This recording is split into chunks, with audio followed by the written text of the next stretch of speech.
everyone. We're here to talk about Wheesht. I'm Valerie, and I'm here with Linda from Color Storms Yarn. We are starting a new chapter today, and it's called Repeat Yourself. So, what did you think about Repeat Yourself? My initial reaction is, oh, of course. I didn't, I wondered if I was really going to get anything out of this chapter. But then I read it. And it is, of course, a wonderful chapter. Um, I have, I'm an amateur musician, I have some training and, you know, and between that and my knitting, I've always understood the concept of the importance of repeating yourself, that is often the basis of a creative piece, whether it's music or knitting or poetry. Um,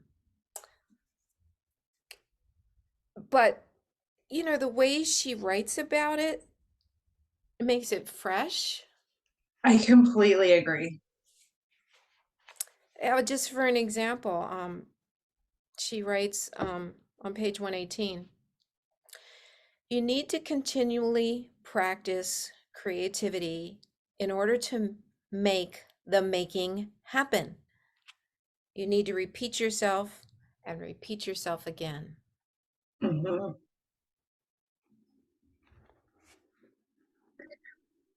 As I experience this idea, I'm understanding better why artists go through periods where they take one idea and they play with it, and then you see it come up again and it bubbles up and all of these different executions on an idea, and little, like a spider web where it's a concentric circle that goes out, but at the core it's the same thing. And like right now I'm thinking about Stephen West and his bricks, the concept of his painted bricks. He's done it in a shawl, he's done it in a cowl, in a sweater, a hat, mittens. Like, it keeps coming back for him. And you can even see it as a little taste in some of his he'll just add that as a panel in some of the shawls. And it keeps coming back and coming back. And it's not even a new idea, which is really the funny thing, because lots of pattern designers have used that motif. But for him, he keeps revisiting it. And the way he uses it is different. In each iteration, it's a little bit changed, a little bit. Yeah, it's like this Johann Mhm. Brahms piece that she writes about. The initial motif that he uses in his, is it a symphony that he ends up writing? I'm looking for, okay, it's just a musical piece. His musical piece, his theme and variation started out with an unoriginal um, set of notes, but then he does so many different things with it. So, like Mhm. Stephen West, I mean, who hasn't knitted a brick or a square, but he has done so many different things with it. And for sure, sometimes that's just a great basis of an idea. What I like is that he's sharing it with us. Mhm. Like, this is obviously his artistic exploration, and we get to witness it. But I mean, even for me, I have a teacher that would say, don't ever be afraid of being bored. Hmm. And so when you're repeating yourself and practicing the same thing, expect that the boredom will come. Sort of lean into it. Don't let it stop you from doing the same thing, because the learning comes from the practice and the repetition. Hmm.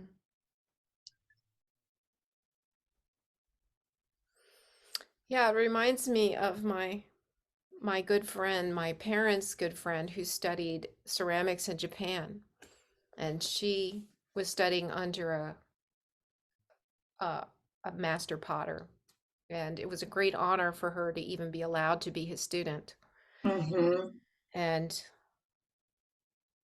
when you agree to apprentice under someone, you have to pretty much do whatever they tell you.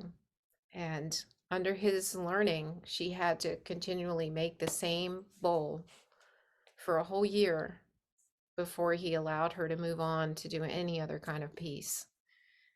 And in piano, I never understood why when you take music lessons, you have to master all those scales, Mm-hmm. arpeggios, it just seems so boring.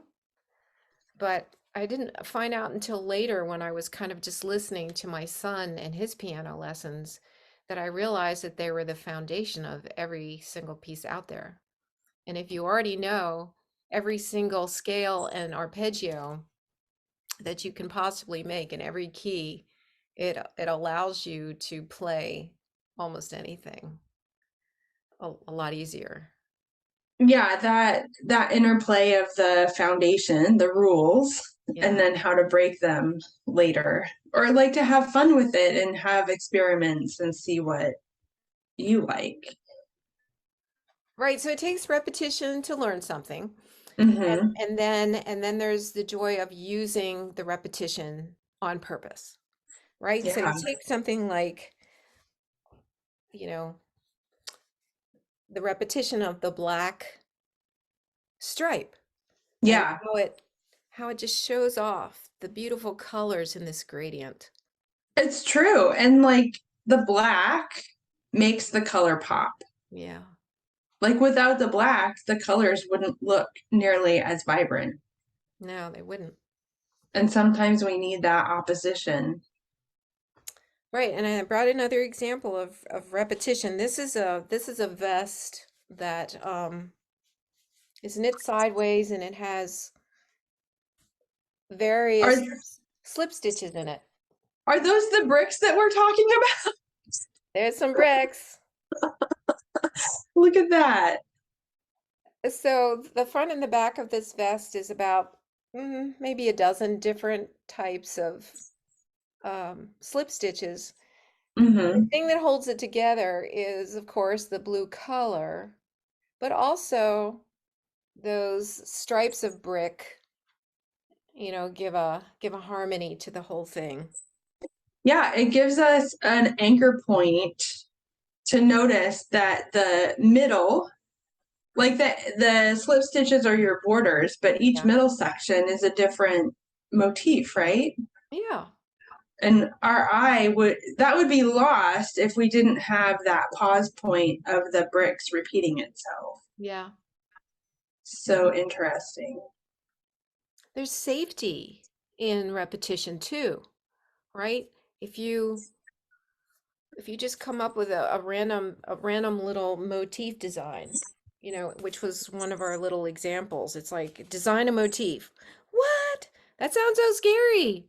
But then Yeah. like just do it within a 4 by 4 square. Okay, that's Mm-hmm. less intimidating. And and then repeat it. And then try it in different colors. So there's some safety in that because as you repeat your motif, you can decide, oh, it might look better if I took out this one stitch. So then you try that. Oh, it might look better in another color. Let's try that. Mm-hmm. And that is how you practice your creativity. Repeat yourself and then add a little twist. Repeat yourself, Yeah. add a little twist.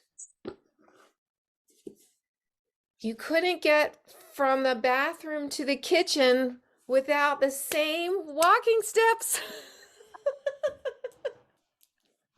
That's true.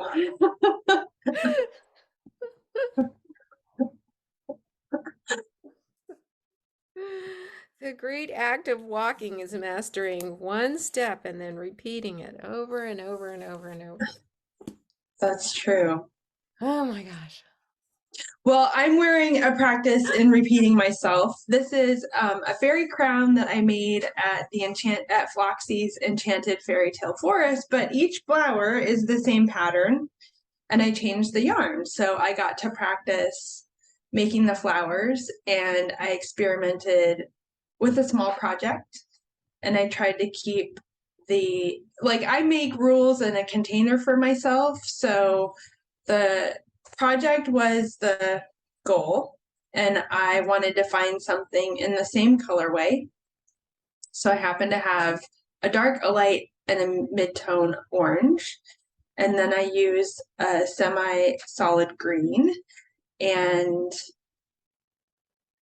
I had a variegated twist with blue and orange. So I used that for the middle.